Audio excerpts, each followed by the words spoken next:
Welcome to the Codes of Sisterhood, a sacred space for women to unlock the codes of connection, belonging, and feminine power. Here, we are rewriting the story and remembering what it means to rise together.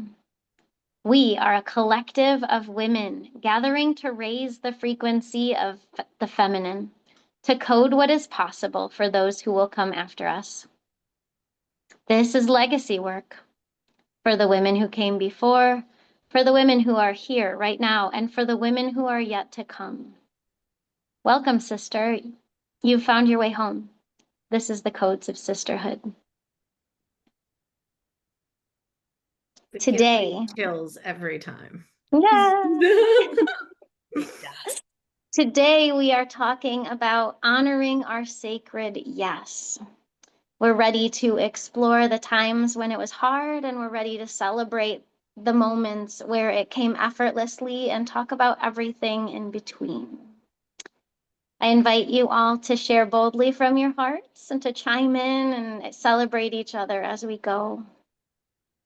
May this recording, may this podcast serve the listeners as well as us and and mark this moment in history for sisters for time immemorial. Who would like to start the conversation today? Linda. Okay, this is like very synchronistic, very divine timing, as I have been like feeling divine timing as a theme in my life this month. So every time it happens, I feel the same overwhelming gratitude. Like how could everything feel so in sync? Like what is this choreographed flow that I'm in? And I love being in it, and I get sad when it goes away. So I'm really grateful when it shows up. And so I think that my sacred yes is the flip side of my sacred no, which is all really an expression of my truth. And I find that I'm in, when I find that I'm out of alignment with my sacred yeses and sacred nos, it's because there's something in the truth that I'm withholding. And so recently, I have two best girlfriends, and one of them I've known since I moved to New York after college. So I was like 21 years old when I met her, and I'm 50. And she's been a constant in my life since. She lives in Toronto, Canada. So we're not physically close, but like, love doesn't really know distance. And in talking to her last week, um, I shared with her like what's been going on. And in that share, she felt this shift in frequency within me. She's like, something's different. What is it? And I gave credit to this group. I was like, it's this group, it's this sisterhood, it's this connection. It's the honor I feel leading it. It's the honor I feel to have best girlfriends that I've never met in real life all over the world. Like, it's this. This is doing what Cassidy predicted it would do, and it's changing my frequency. And I know that this is it. And so, as a best friend would, she asked like what my feelings were about her being part of it. And I immediately said, yes, of course. Like, where I go, you go. And I meant it. But was it my sacred yes? Nope. Not at all. And so I said yes, and then I hid away. And so she came back to me a few times, like, where's the link? Where's the link? Where's the link? And the more she did that, the more constricted and restricted I felt. More scared I became, like, oh my gosh, like now what? And what really happened, and I didn't know it till you guys like themed this call, is I was out of my sacred yes. I gave a yes that wasn't sacred. I gave a yes that wasn't full bodied. I gave a yes that wasn't aligned.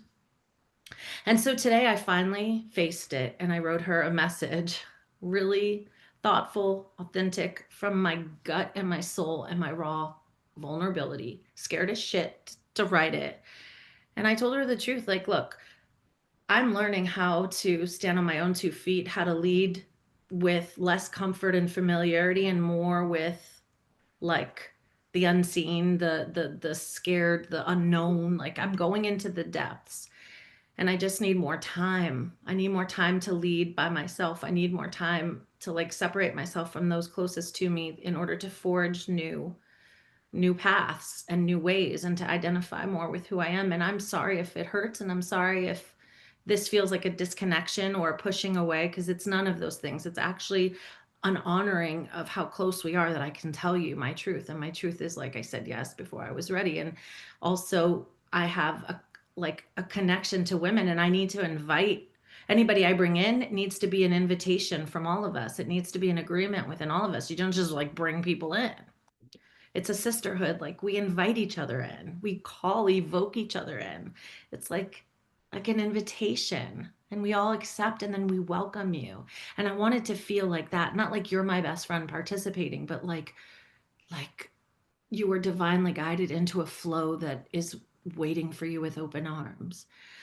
And she received it with love, and it was so much less scary than I thought it would be. But it's like that for me is what takes me out of my sacred yes. It's the need to want to say what I think someone wants to hear, or the need to say something that I think will keep, like, it's all the reasons that are not truth, sacred truth, that keep me out of a sacred yes.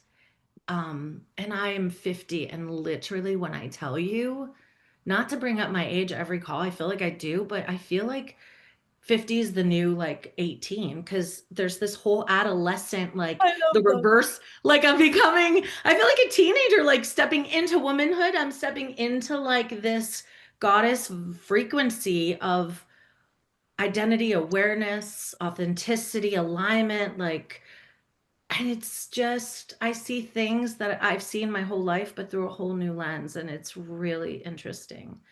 Um, yeah, and Truth and I have a like tumultuous relationship. So that's a good word, right? And so to know that when I don't say yes and no bravely and courageously, it's because I'm hiding the truth. And the more I can call that into the light, the more I can like pause. Also, because I'm very reactive as a human, and I'm learning, like, okay, someone asks, like, where's the pause that allows you to know if it's a sacred yes or no? Like, if you don't create that pause, like the reactivity comes from a million different places, and most of them aren't truth. So to learn like that uncomfortable silence is super good for you, like I need to know that. I need to remember that, because I try to fill the gaps with like, I don't know. I just try to fill the gaps with love and compassion. And sometimes it's the most unloving thing to do, because it doesn't give anybody space or room to sink into what they need to hear from a voice that's not our own. So, yeah, that's how I feel about a sacred yes right now. Linda, I Linda, love so much that you said that Truth and I have a tumultuous relationship, and then you went on to describe like a relationship that doesn't have enough space. And if we look at Truth like a person in our life, we do have to give it space to cure and open and become. And as a manifesting generator with a sacral authority, my I have to wait a little bit to respond. Like I get a sacral answer, but I have to wait a little bit. And that pause is so important to making a choice that won't spark shame. The pause is so important for me to be able to read that sacred yes. And it's so interesting for our listeners. We were kind of going back and forth about whether this call should be about shame or whether it should be about our sacred yes.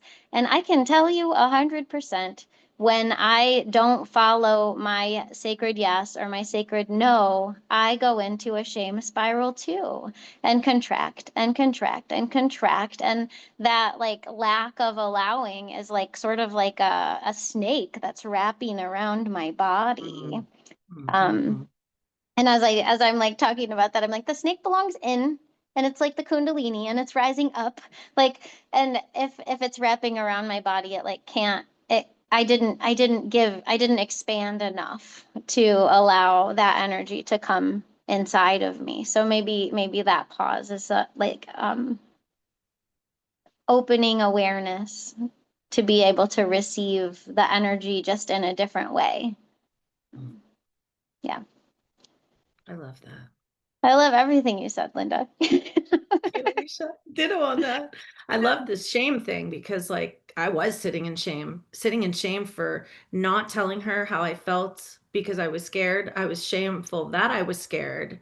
I was shameful that I felt adolescent and just like, oh yeah, like I was so like, oh my gosh, my world is your world. And it's not to say that I didn't mean that. Of course, I love her to pieces. Of course, I meant that. But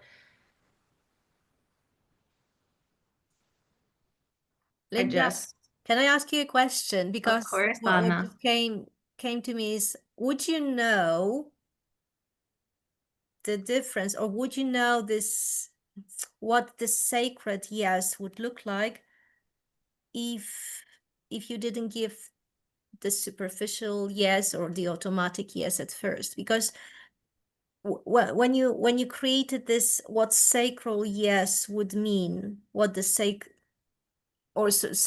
invitation would mean, sorry, mispronunciation,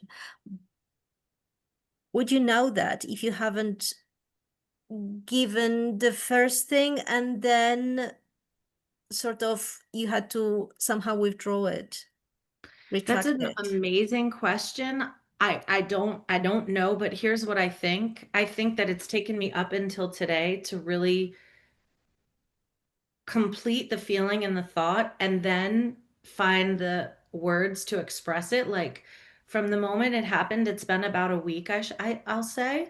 So it's taken me this long to say, okay, like this is complete. This is how I would like to respond. This is how I feel about her, inviting her in. This is how I want to share those thoughts with her. And I think that I haven't often given myself permission when someone I love asks me for something. Mhm. I haven't given myself enough practice or opportunities to say, you know what? Like, I'm not ready to answer. I don't actually know how I feel about this because that feels cold to me. It feels disconnected. It feels like I'm not showing up in love. Like the answer I feel that I should give is like, yes, of course, I do anything for the people I love. And so this is a new practice for me. So whether or not like one thing led to another, you may be absolutely right about that, but in another perspective, what I felt was different about this and what I felt there was an opportunity here for is for me to see that when someone I love dearly or a friend or a family member or just anyone really says, hey, Linda, like, asks a question that I get to say, I'm not ready for the answer. May I sit with that? May I have time with that? Can I walk away from this and come back to you? Like, I get to say that, and that still gets to feel like love. And it's like you've touched so much with all your share. Actually, it's crazy because the sacred yes and no's are connected to so much things, Mm. to shame, as we said, to conditioning of being nice and being a good girl, right?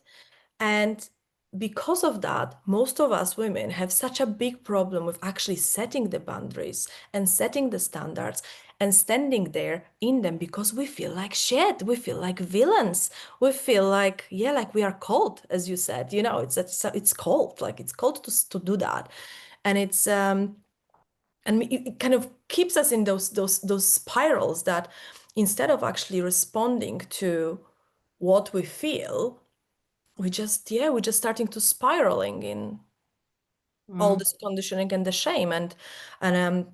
And for me personally, I noticed that because in the human design I'm Manigen, which means that I have an emotional authority as well, and then my sacral kind of gives me the full body yes or no.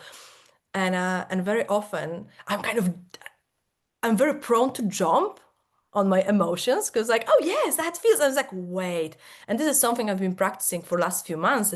It's just like starting to literally have those few sentences, right? That I have. It was like, let me get back to you. I have to think Mm. about it, or I need to check Mhm. first, and then I will get back to it. Literally, I have those few sentences that I kind of go on repeat.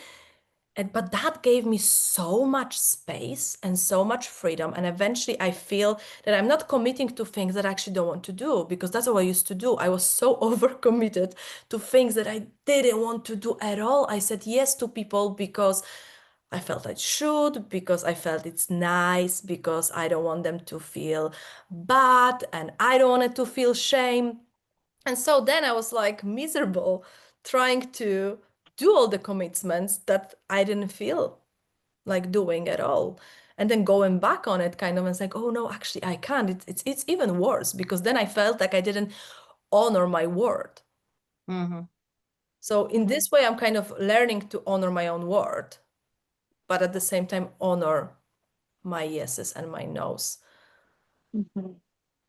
That honoring the yeses and the nos, like in my experience, because I reached a point in my life about 10 years ago where I could not honor my sacred yes or no, because I did so much inner work to honor it. And it took so much of my brain power and my muscle power and like all 100% awareness of everything to be able to curate that. And then I got to a point where I couldn't not honor it. It was like when I did, I'd get sick, or or like it would just eat me alive for 20 minutes until I had to change it. But there did come a point where it was just like so embodied and so practiced that like I knew what my yes was and I knew what my no was. And I think it takes some self-care to keep that going. And it is a muscle. It maybe is another system, like the circulatory system, or like it's a branch of the nervous system or something. Mhm. Because I can say that it's not intact anymore. Like I lost track of it somehow. And I think it's because I gained more responsibilities. Like if my sacred yes is the opposite of my family's sacred yes, or if I get to a point where like yesterday, I was having the first day of my cycle. And in order to honor the first day of my cycle, my husband had to make a lot of concessions and take care of our kid and like do all these extra things for the family. So yesterday was the first time I got to do my whole sacred day, and I really felt like he was on board and he wasn't feeling put out by the fact that I was taking the time to myself, yet still being in the same house.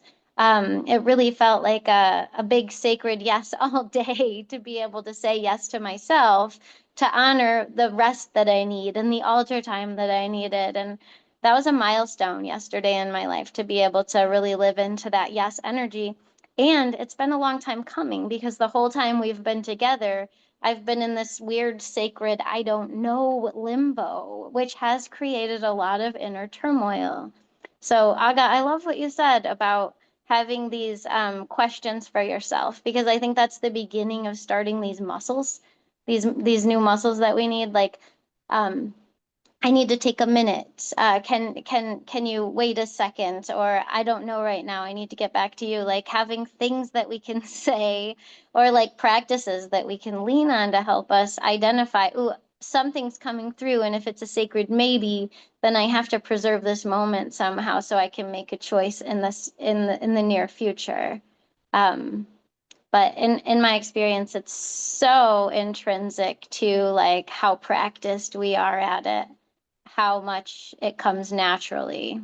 And for me, my experience is like I've faded in and out of being able to honor it really well. So maybe it needs upgrades as much as any other system in the body as we age. Maybe. What I'm in awe, um, I'm totally in awe about Linda's share, because Linda, what you showed us, what you've shown us is this journey from saying something automatically, let's say, or just well-meaning, and then there is the whole journey, like the body said, not really, and then you worked out what the real yes would mean. And in fact, the first yes and the sacred yes, they are just like a hair apart. Because of course, Mm. everyone is accepted, of course, but it should happen in a, I don't know, in a more ceremonial way or in a more, Yes.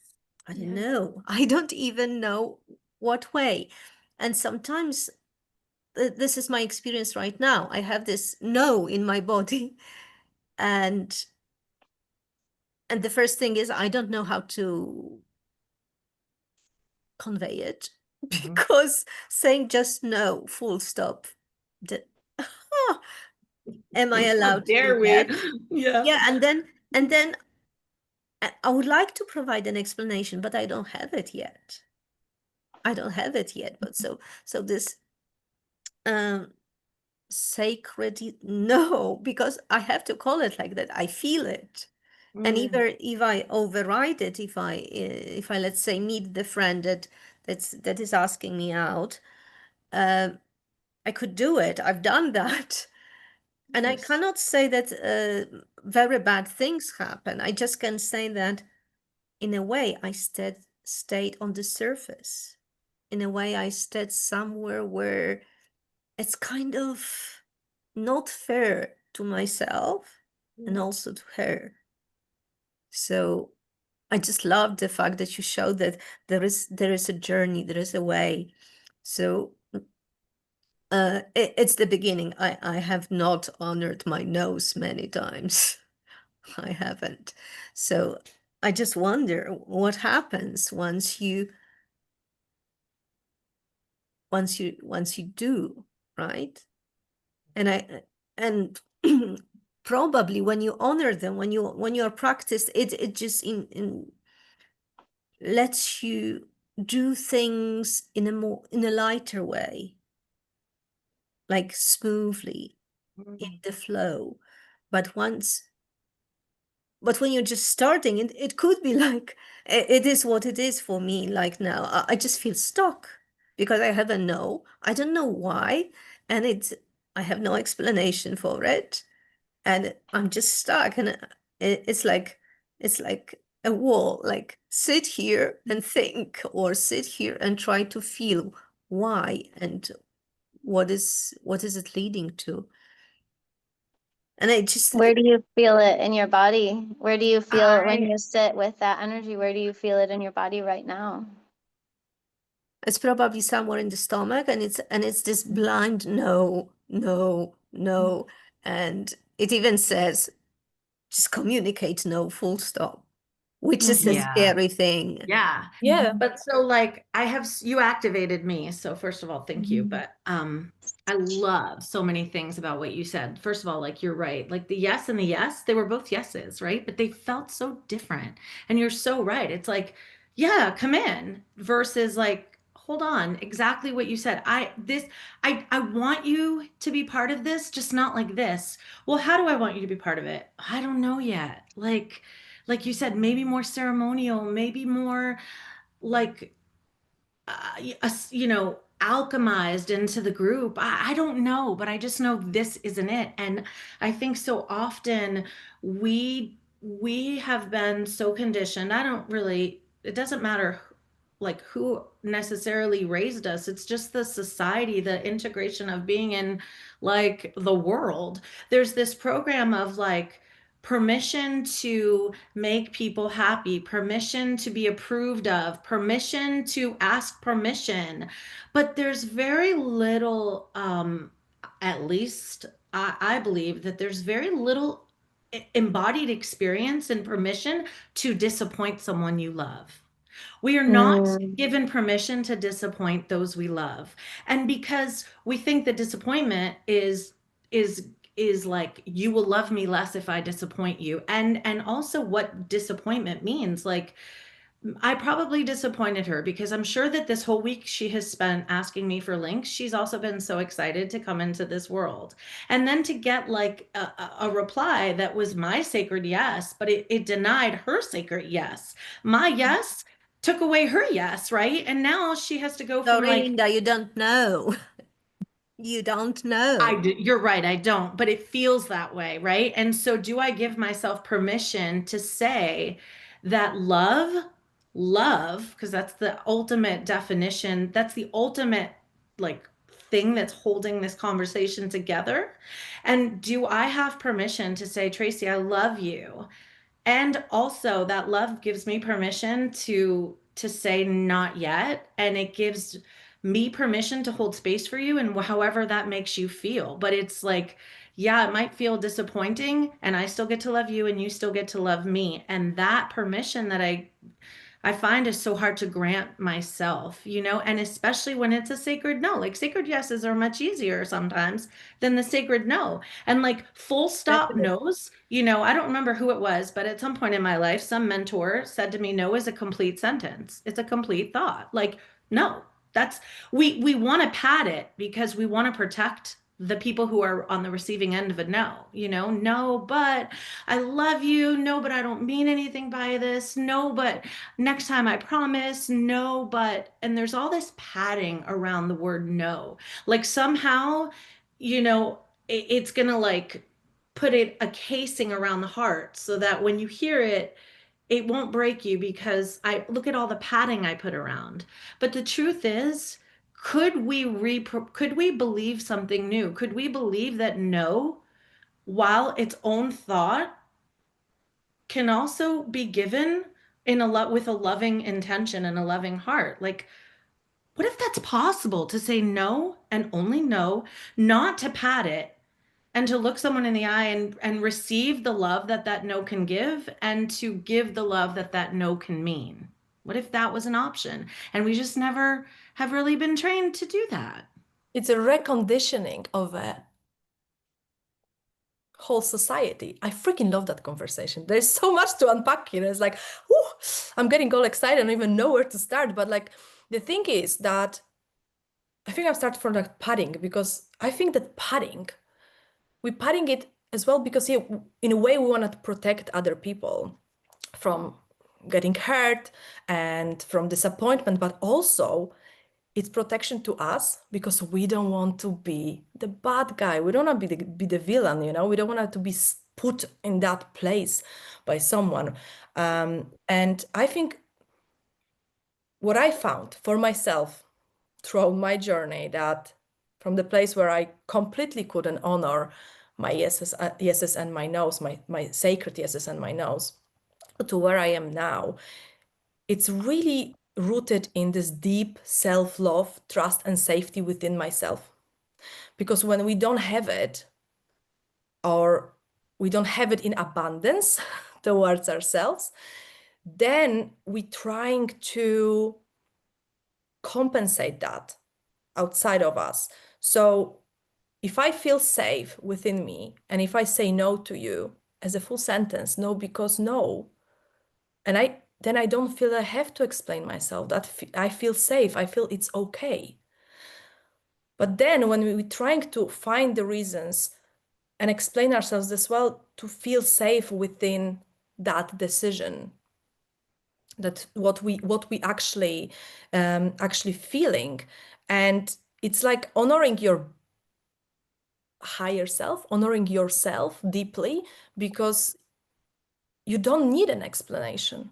That's the whole point. And sometimes like Anya said, that it's just like a no, it's a wall. It's like your body saying, like, your body, it's not even body, it's a whole you it says no, it's no. Listen to me, honor me, put me first. Because at the end of the day, that's what it is. Put me first. Like, for you, I should be the most important person in the whole life. If you won't put me first, who else would put me first? So I think it all goes back to that. Put me first. Like, I'm saying no. Why you overriding me? Why you ignoring me? And that's what I found out as well on my journey. Like, I've been on this crazy journey to get this full love and trust and safety within myself. And I went through crazy periods of time doing that, just experimenting with things that would work. And what I found is that the more I love myself, the more I trust myself, the more safety I feel within myself, the easier it is for me to honor the yeses and the no's. because I see now, and I can literally feel it, that when I say yes and there's no, I can feel it's like, are you serious? It's like, are you rejecting me at this moment? You're not, why are you doing this to me? Just putting yourself first in this loving, beautiful way. And that is also showing other people that it's okay to take care of you. And that is not saying anything about my love to you, about my care to you. And it's showing us as well that we can lead ourselves, we can really have ourselves, and we given permission to other people to do the same for them. Instead of feeling all the time is like, oh, I have to protect them, oh, I have to help them, oh, I have to lead them. And then they start to feel as well a little bit like, like with the children, if you do everything for them and you kind of protect them and pat them, they won't take the responsibility for themselves either. But when you give them that permission, they start to flourish. And it's beautiful. And as a mother, I've seen that many times. And they wanted to be cuddled. They wanted to be like, do it for me, right? I was like, but you can do it. You can do that. You can do hard things. You can feel disappointed. You can feel bored. You can feel this and that, and you'll be okay. And that realization, yes, I will be. Oh my God, this is incredible. It's everything. Yeah, I agree. And I was going to just say, like, I think sometimes when you create a gap, like, you got to be careful because that gap is either like the greatest intelligence or the opportunity for like programmed toxicity to come in. It could go one of two ways. And I feel like sometimes when it's a no, like the feeling of like this wouldn't make sense. A no in this situation wouldn't make sense, but my body's telling me it's a no. Sometimes we have those experiences where it's like the obvious answer is yes, and yet my whole thing is saying no, no, no, no, like no. And so it's like that gap that's created where there's dissonance, and it's asking yourself like, this makes no sense as a no, but it feels instinctively right to me, even if it doesn't make sense on the outside. And it's really hard when you're it's easier on our own, but when we're in connection to some other human that we care about, the dissonance between what our soul is guiding us to do and what the human thing to do is, when they're not in alignment, sometimes it's so much scarier to follow the intuitive hit, because everything in the human world is like, that's bonkers. Like, are you a crazy person? What are you doing? But for me, I have found that sometimes I don't understand my own yeses and my own nos. I call them sacred because my soul and my body is saying like, this is the answer. But because it doesn't really make sense, I'm like, which one do I listen to? Which way should I go? It's like, which is the yellow brick road here? And it's always the intuition. It really is. It's always the intuition. Always. Absolutely. And it would just be easier if that was what we trusted. But it's that like, but it doesn't make sense. And understanding that things that make the most sense often don't make any sense. If we could just grasp that, we'd be so much Absolutely. better. Oh my God. 100%. The human design gives us so much to, or could lend so much to this conversation, because we all have our different authorities. Like Linda, I am so jealous of splenic authorities because it's your first thought. Like, you can trust your first thought. Like, that is such a blessing to be able to trust your first thought. And like me, I have my sacred or and I know what those are. And the really cool thing about them, you guys, is we can get hung up on our sacred yes as though it's going to last for more than 4 seconds, but it might not. It could change. Like, it could change in just a few seconds.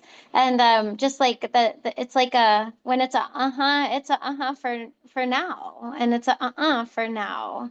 And there's something beautiful in being able to ride those waves. And Aga, I don't know much about being able to make decisions as an emotional authority. I just know that if you're in an emotional wave, you're supposed to wait for 24 hours or until your wave is over before you respond to your yes or your no. So I guess like not responding in a wave, or resisting resisting the passionate response when it wants to come out or something.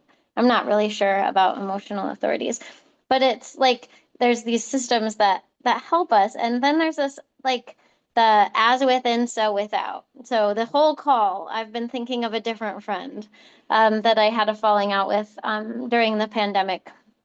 And I reached out to her recently because I'm like, what happened? Like, I still have no idea. And she's like, I know what happened. I'm not willing to talk about it.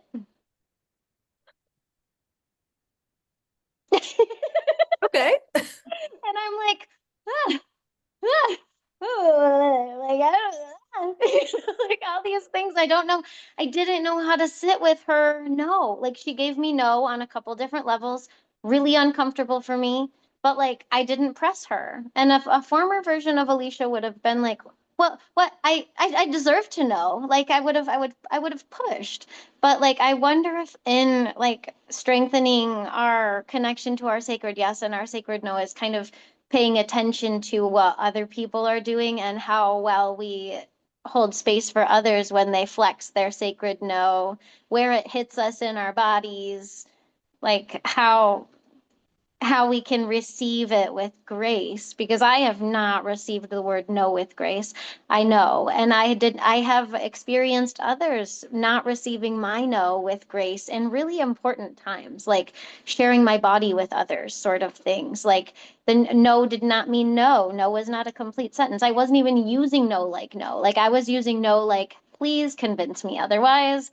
Use your deductive reasoning to convince me otherwise because my religion says no. You know, like I wasn't using no right. And so I feel super blessed by this friend that I have a complete incomplete with. I have some ideas why, but I don't want to fill in those blanks because I'd just rather have a conversation with her. So that gets to float. It gets to float out there in the unknown for as long as it does. And I feel it like in my upper womb when I talk about it. So I know that it's really important to me. But I also feel like I'm waiting and just like being in this really long, like it's been like 5 years, sacred pause with her. Like, sure, I'll be But it's such a pausing. beautiful thing that you just shared, because like honoring our own yeses and no gives us this allowing for other people discernment. So this is such a beautiful thing, because the more we, and just showing how this work kind of ripples and affects everybody. Each time like we work on ourselves more, we are more within our truth, within love and trust with ourselves. We are air filters other for a higher frequency when we come together like this and do this. incredible. It's Codes of beautiful. Sisterhood is a frequency check. Like, how are we doing? I think we are the frequency How of, are we being? yeah, frequency of its own completely. But about the Mhm. emotional authority, because all the manifesting generators and generators are the most important guiding system for us is a sacral. It is a sacral, yes,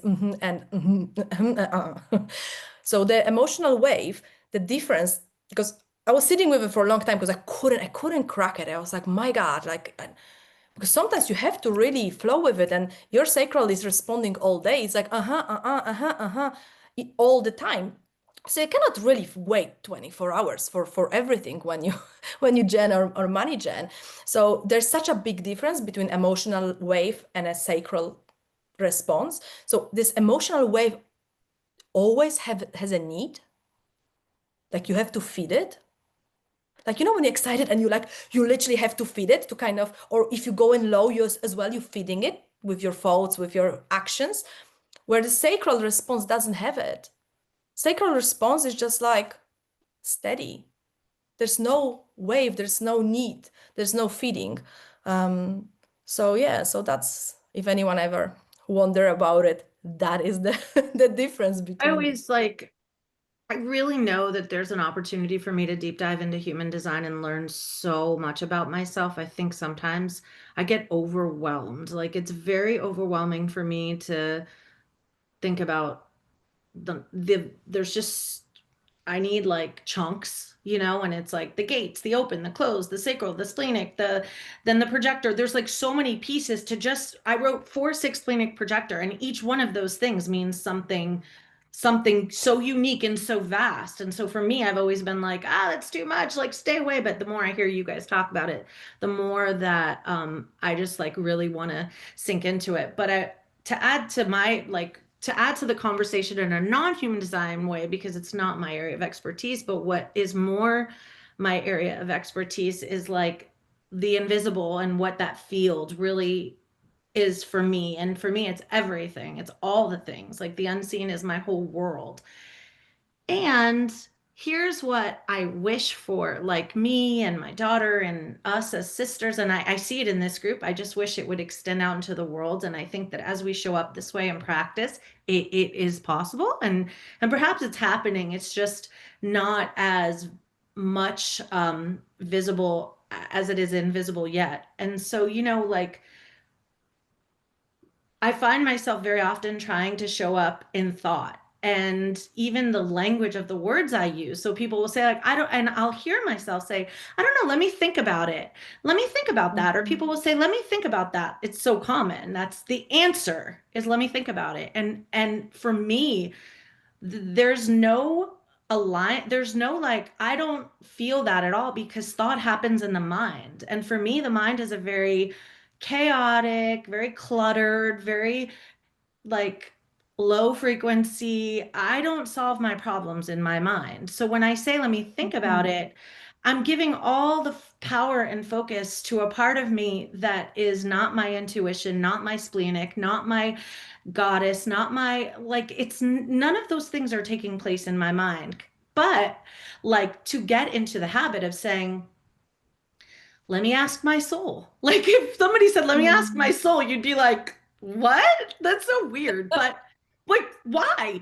Isn't your soul the keeper of the knowledge? Like, let me ask, let me take time with my soul. Let me vibe with this for a minute. Let me feel into the frequency of this. Like if the language itself could change, then the reactions, the yeses and the nos would feel more acceptable, because it would be like, that yes came from her soul. I better honor it. That yes came from her like splenic hit. I need to honor it. It would be like okay to honor it because it came from the depths of a person's being. But when you say, let me think about it, and it comes from your mind, it just feels so lackadaisical. Like I thought about it and Sterile. really, yeah, like sterile and apps disconnected. Like, I thought about it and actually it's really not time yet. Like it just, there's a whole different communication when you let people know that this answer I give you comes from the deepest parts of me. It's not something that I created in my mind or in my logic or in my reasoning or in my schedule. I mean, maybe it is, and sometimes it will be. But for these real deeper questions that we're asking, the ones that are feeling like we're afraid to lose love over them, like in those moments, I invite us to say like, this is really important, and the answer I give you matters to me. So let me go like confer with my soul and I'll get back to you. And then like, whoa, like she's going to talk to her soul. She means business, like what, how much depth can you get out of that? That's like really deep. Yeah, and I love it. I love that. It changes the Go ahead, relationship. Anya. Can I? Can I? Go ahead. Because I've been having this nagging, sorry, but it's thought. But there are those instances when we just wish people had told us no, and they didn't. And you're nodding your heads like you know what I mean, because I just keep thinking how valuable our no can be, even if it's very raw, even if it's no full stop, or no, I can't do it, I'm fed up with it. No, my whole body is just saying or revolting about it or whatever. And I wish I had those and not just "Mm, mm, mm," something like that, right? Yeah. So Yeah. powerful. So when Linda, this formula, you know what? There is something in it. I need to confer with my soul. I'll get back to you when I know the answer. Oh God, I love that. It I is love beautiful. when you said think about it. And I was imagining what happens in my brain when I say I think about it and what I feel when other people say, let me think about that. I was like, I'm going to put that on the highest shelf, like way up here, and then I'm going to forget about it. And then, I'm going to remember it when I'm falling asleep, and it's going to come back to me at the wrong times. But your let me feel into my soul is so similar to when I just close my eyes and I just drop in and say, where do I feel this right now in my body? Do I like the way it feels? Does it Exactly. resonate peacefully? Does it and I need to reclaim that practice. Go ahead, Aga. Just when I was listening to Linda, something came to my head, like, yes, we're listening to our soul, and this is like, because this is like definite. When we know that someone is, yeah, responding from the soul, that this is your sacred yes and no, it's definite. And that actually changed completely the conversations between me and my husband. It's the funniest thing, because before we would be like, no, but why not? But this, we know, like, there would be like this the whole kind of, trying to convince each other, for example. And now he just comes and, for example, saying, I just felt no. It's like I just felt definite no immediately when I heard that. And that's the end of conversation. It's like, of course. And it's crazy. And this is the conversation we have with each other. And I was like, I felt that. I was like, immediately I felt that. I was like, yeah, totally. Okay. And with that, we actually extend that to our kids. And it's the funniest thing. So we had this question. One of the friends of boys asked them to come for a sleepover. And there was a whole kind of history, let's say, with that person. And my husband read that, and he told boys, and we're like, "Oh yeah, sleep over, right?" And I was like, but I felt like immediate no as soon as I read that message, right? And I was like, well, that is felt no. It's no. It's like, how it works, and they're like, yeah, no, it's a no if you feel it. So it's really changing the dynamic. It's phenomenal. It's just, and it's so much easier because you don't feel that pressure, and within yourself to kind of, can you like, to ask as well someone to convince you, because you trust that what they feel Yeah. is for the highest good of all involved. Mm, That's It is magic, Aga. incredible. That's magic. That's that like is. real life magic. I I love am that. taking that into my retreat that I'm giving for families. I love every part of that. Oh, that's Let- so great. let's just get it clear. It's not like that every single Of time that my course. kids are Yeah. reacting to it this way, but it is It's a changing. It's practice. changing. Yeah, it's changing We're how we, creating a family culture. yeah, That's how we're right. cultivating Yeah.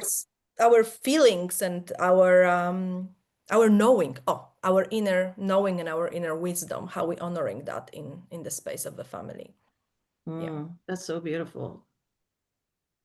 And I think It's interesting because the people who are listening to this, they all have families in one way or another. And I feel like Anya earlier, you said the, how much you said something about you wish people would have said no sooner because it saves life, it preserves life. Like we can get on with it already, we can move on to the next thing. And like I certainly don't want to string people on with my uncertainty, but it really does leave people hanging when we can't honor our own yeses or our own nos and be clear and respectful in that way to other people because we're afraid maybe of their tears, or we're afraid of the facial expression that they might make, or we're afraid of the fallout of the family. And Aga, I love that you are living proof that sometimes you can say no and they'll say, okay, mom, yes, your no is great. I Yeah. love that you're living proof of that. In And my like how house, there's a many lot of resistance. Yeah. there's been so many times, like to Anna's point, where somebody has done something for me and they showed up in like commitment energy, like I said I would do it, but they don't want to be there. They don't want to Yeah. do it. Oh, yeah. Or I Yeah, have that shown doesn't up to feel some, good. yeah, it feels like I would just rather they didn't do it at all, because the whole time, especially for those of us who are more sensitive or more empathic, like I drown in stuff like that, because then I get Mhm. overconsumed with making sure they're okay all day Oh, because the yes. sacrifice of what they did. And it's also the same for me. Like when I show up to something I said yes to that I didn't want to be at, I can feel it like woo, woo. And I know that it translates to my interactions, to my smile, to my eyes, to my greetings, to my heart, to my like, I don't ask to engage as deeply when I'm there, because I don't want to be there. It's like kind of just let's get this over with. But when I'm there with my full Mhm. heart, I give everything. And I think in to piggyback what Alicia said, like we owe that to people. We owe people our best. And the only way to truly give our best is to be really honest in our yeses and our nos, like, Yeah, and until we get there, we have to make it right. If we show up somewhere and we don't want to be there, but we show up there, it is honoring the other person not to let on that we do not want to be there. We want to be with them. Otherwise, we wouldn't have showed up in the first place. So to find whatever ounce of sacred yes is there in whatever that choice is so and pivot. honoring to the person. And then the next time we'll know. I gotta say no. I just gotta say no. I gotta be able to say no. No, no, no, right? But it is 'Cause difficult, and it is difficult. Sorry, I don't think you no, finished. it's just we ruin each other's times, if we bring the dismal, like I'm here, but I didn't really want to come. I'm only here because I said yes. Like it's really easy to choose that frequency. And it's not so easy to choose the other frequency, but I say like Melanie Ann Layer, our mentor, she says, make a choice and then make it good. And if we can't make it good and we can't, or if we made it, I don't know. I think the point has been driven home already. So go ahead, Aga. So Yeah, the other thing came to me about those conversations with other people, and as well like with kids or with our partners, that before we kind of get to the place that you're like, okay, your no is no and that's it, like we went through, and I keep doing that with my kids. We do that a lot, like, listen, for example, this is a no, but it has nothing to do with how I feel about you. That like you have this whole conversations around it. And the same when I start talking with my husband, like years ago, we made this commitment of talking to each other like completely openly and honestly. And this is as hard as fuck at the beginning, because there's so much feelings entangled into things, and we feel triggered, we feel like call out, and it hurts, so we starting to practicing that within each other. We're saying like, listen, this is how I feel. This is nothing against you. I love you. I honor you. I know you didn't mean anything wrong, but I feel this way in this moment. And this, for example, type of behavior makes me feel this way. And then he could say, for example, it's like, oh, don't you feel it's a pattern and this is on you because you kind of believe in this and that. So we kind of start practicing those conversations when we honoring the other person and kind of validate the other person, but at the same time we validate ourselves and allow ourselves to stand by our truth and to stand by our no's and yes and our knowings and express them in a way that is safe. And the more we practice that, the safer it becomes, and those conversations as well become kind of shorter, because it's like, yeah, of course, yes, of course, and we can kind of move on. I love where this conversation has gone to, like, we can do this, we can do our sacred yeses, we can do our sacred nos, and how important it is to be surrounded by people who have a good, healthy relationship with their own sacred yeses and nos, because we can't really follow them on our own. We have to be held in supportive community in order to feel safe, to follow our own inner guides and our inner voice and our soul. Our soul. Oh, Absolutely. so as we kind of wrap up this call, what if we all just said like a couple lines about our takeaway, or if there's anything specific you want to say to our listeners with the last few minutes that we're spending together. I'll go. Go ahead. This is how beautiful my universe is, and you're in it, so it's our universe. But this has been sitting on my desk for like, I guess 3 weeks. And what's really funny is I took it out maybe like, yeah, 3-4 weeks ago. I took it out. It was on my bookshelf, and I took it out because I go off and on with this thing. Does it work? Doesn't it? Is it real? Is it not? And the resistance I had to what I'm about to show you is that it's a tool that's a yes and no tool. That's it. It doesn't speak anything besides yes or no. So it's so weird that it's on my desk right now, because this is like the conversation between me and it. And I always thought, like, how can I trust something that's only yes or only no? Like, where's the power and the depth in that? But the truth is that the power and the depth lives in the yeses and the nos. Like, it's first a yes and a no, and then the story unfolds. But this is like the truth at its core. It's like the point of truth. And it's my pendulum. And I just think it's really amazing that it's on my desk, and that it gives me an invitation to kind of come back in and use some like spiritual sacred tools to do the work of my soul, and to say to when I say like, I'm going to go ask my soul, like, let me get back to you, that I have these beautiful tools that can help me kind of tap into me at my core. And so how synchronized and aligned. And I just I feel really grateful for this conversation. So thank you. Absolutely beautiful. My takeaway is that I don't want to repeat everything we said. It's just kind of something else that just came to me, is that sometimes we, like you said with the pendulum, right? It's only yes or it's no. And sometimes we're trying to find this in between just because we're afraid of this definite yes and this definite no. When we start leaning into that and allowing it to unfold, because very often it's so unlogical and like just going against those logical instincts. But if we start slowly allow ourselves to lean into, yes, this is yes, and we'll see what's going to happen. Let it unfold. No, it's a no, and let it unfold. I don't need to look for the gray space. I don't need to look for anything in between. I can allow myself to trust.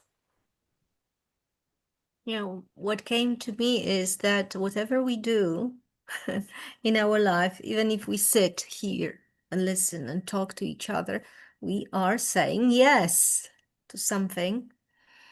And what came to me really powerfully is trying that out with food.